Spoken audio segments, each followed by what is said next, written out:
Comptez-vous marier un jour? Oh, non, trop vieux. On aurait pu le prendre au casting, hein. Tous les agriculteurs que je rencontre ont dépensé souvent des milliers d'euros dans des agences matrimoniales, sans succès. On a des agriculteurs qui ont perdu leur mère, qui savent pas cuire un œuf. Le célibat des agriculteurs, un sujet de société ancien. Retour en archives avec Karine Lemarchand.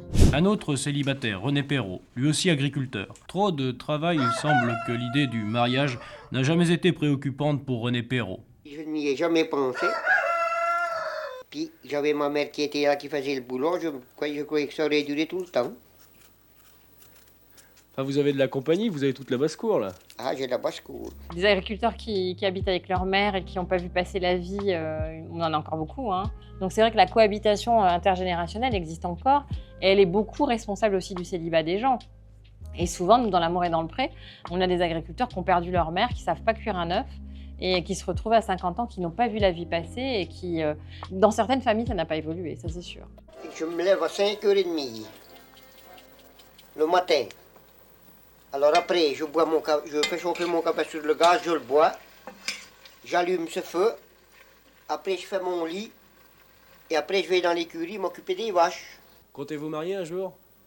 Oh, non, trop vieux. Sans espoir? Sans espoir, oui. Sans regret? Ah, mais ça, c'est autre chose. Et oui. Ben, il faut être très motivé aussi pour trouver quelqu'un parce que la vie est rude. On voit bien qu'en plus, il n'a pas beaucoup d'argent, qu'il cohabite beaucoup avec les animaux, qu'il se lève à 5h30 tous les matins. Aujourd'hui, en 2025, ça ne fait pas forcément rêver une femme, en tout cas pas une femme qui ne viendrait pas de ce milieu-là. Mais on aurait pu le prendre au casting, hein.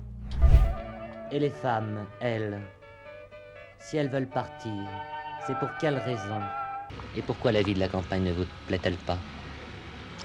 Oh, déjà, c'est toujours la même chose, c'est une vie monotone, déjà. C'est vrai. Et le travail, il est dur quelquefois. Michel, en supposant qu'un agriculteur vous demande en mariage, est-ce que vous accepteriez de l'épouser? Non, Pourquoi non? je me vois pas au champ, moi. Moi, ce que j'observe, c'est que déjà, les hommes ont conscience que les femmes qu'ils recherchent vont avoir leur métier à côté et ne cherchent pas une ouvrière agricole. À l'époque, quand on parle des années 70, le statut de conjointe n'existait pas, donc elles faisaient tout ça gratuitement, sans cotiser la retraite, sans aide jamais, maladie, etc.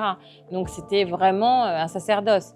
Aujourd'hui, la condition des femmes d'agriculteurs a changé puisqu'elles peuvent s'associer et elles peuvent aussi être agricultrices à leur compte, les choses ont changé.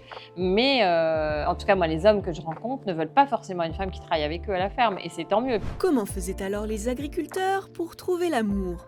On a montré à Karine Lemarchand les solutions qui existaient avant L'amour est dans le pré, comme par exemple les foires aux célibataires. Ah oui, j'en ai déjà vu. Allô, les candidats célibataires au mariage sont priés de venir s'inscrire au centre d'accueil. Cette année, nous en avons inscrit environ 400. Malheureusement, sur les 400, il y a à peine 65 femmes. Elles viennent, mais elles n'osent pas s'inscrire parce que ça se fait publiquement et une femme n'aime pas raconter son âge, son nom, tout ça devant tout le monde. Mais elles nous écrivent plus facilement. Il y en a encore un petit peu dans les campagnes des foires, ça s'appelle plus les foires des célibataires, mais enfin dans les années 70, ma mère elle a rencontré mon père dans un bal avec son chaperon qui était ma grand-mère. C'était comme ça aussi qu'on rencontrait. Il n'y avait pas les applications, hein, donc c'était compliqué. Et quel genre de femme cherchez-vous? Oui, mais dans le milieu agricole, vous voyez. Mais comment faut-il qu'elle soit physiquement, par exemple? Oui, mais physiquement d'une taille assez convenable, dans les 70 kilos qu'il fasse. Il fait comme un Et bestiau. qu'elle soit surtout affectueuse, qu'elle m'accompagne. Ça fait un peu foire aux bestiaux, ça c'est vrai, parce qu'ils parlent de poids directement. On peut avoir encore des agriculteurs qui parlent comme ça, hein, mais c'est rare. Mais c'est vrai que ça fait un peu marcher aux bestiaux, on a regardé la qualité des dents, etc. Mais nous, parfois, quand je demande aussi le portrait idéal, faut que ce soit une femme qui cuisine, qui soit gentille, etc. Et finalement, ils ne sont pas très exigeants physiquement. Les gens des villes, on est trop difficiles en fait. On est trop difficile sur des choses superficielles et pas assez sur l'essentiel. Eux, ils parlent de valeurs partagées. C'est vrai que j'ai utilisé les annonces de toutes sortes, plusieurs sortes d'annonces pour m'amuser. Ce que je recherchais, je ne le savais pas. Mais vraiment. vous avez reçu combien de lettres en tout? Oh, peut-être 1000. Mais heureusement, un beau jour, Albert a rencontré Chantal. Moi, tous les agriculteurs que je rencontre ont dépensé souvent des milliers d'euros dans des agences matrimoniales, sans succès. Ça revient, hein. Les applications se cassent la figure aujourd'hui. C'est vrai qu'on revient, je pense, à des choses traditionnelles. On a besoin de liens, on a besoin d'échanges. Qu'est-ce que vous leur diriez, vous, à ces hommes qui sont célibataires, à ces agriculteurs? Vous leur diriez de passer des annonces? Qu'est-ce que vous leur conseilleriez? Si en eux-mêmes, ils ne se sentent pas bien dans leur peau, il y a 1000 solutions pour en sortir. Maintenant, c'est la mode.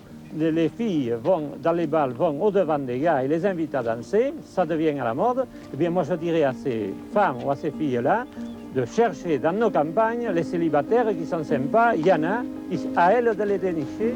Ah bah oui, c'est sûr qu'il faut faire le premier pas quand on est seul, quand on est triste. Il faut pas hésiter à faire le premier pas, que ce soit les petites annonces, soit l'amour est dans le pré, que ce soit des agences matrimoniales.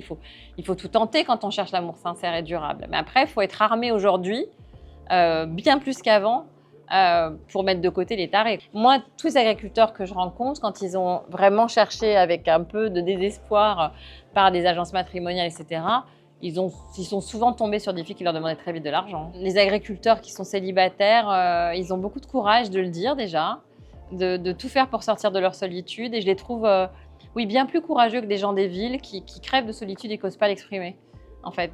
C'est un peu honteux d'être seul, sans amis, etc. Et c'est souvent la pauvreté qui amène la solitude et le célibat. Attention, hein, c'est très lié à l'argent. C'est rare que j'ai des agriculteurs millionnaires qui soient seuls. On cherche tous le compagnon ou la compagne idéale avec laquelle fonder une famille. C'est, quel que soit le niveau social, quelles que soient les origines, se reproduire, transmettre, parce que c'est la transmission de la terre. C'est-à-dire qu'au-delà de l'amour et du bonheur au quotidien, c'est aussi arriver à transmettre à sa descendance que nos ancêtres ont construit en se sacrifiant aussi. Donc pour eux, que la lignée s'arrête, c'est un échec en fait. Et c'est pour ça que l'amour est dans le pré existe et plaît aussi, parce que je pense qu'on a tous des ancêtres à la campagne et un attachement très fort. On n'est pas très loin de ces gens-là, hein, en fait. Hein.